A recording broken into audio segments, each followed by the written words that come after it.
Сергей Александрович, с победой вас, вашу команду. Второй раз в сезоне удается вам обыграть НФК, но совершенно другая игра получилась, наверное. Прокомментируйте, в первую очередь, вот саму игру, ход матча.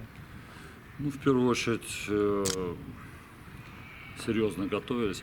Большой перерыв был, да, между кругами. Как известно, команда НФК довольно-таки хорошо усилилась, игроками квалифицированы, поэтому очень тщательно готовились, пытались разбирать ошибки, которые были в первой игре, хотя уже большинство игроков новые. Ну, в принципе, футбол, он таков, что, как говорится, предсказуем, да, когда команда оборонительные действия, проще обороняться.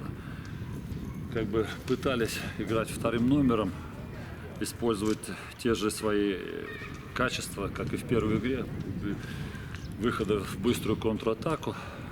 Ну, пропустили, скажем так, необязательный гол.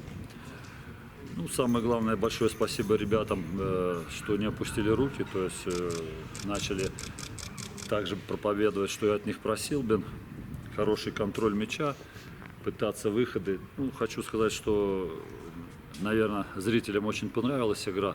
Были хорошие моменты и с той стороны.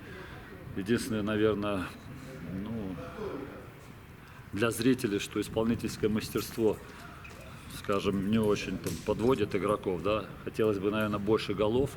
Но так доволен, претензий к ребятам нет. Огромнейшее им спасибо, что как бы проявили характер, добились волевой победы. Спасибо большое, удачи вам. И вам всего доброго. До свидания.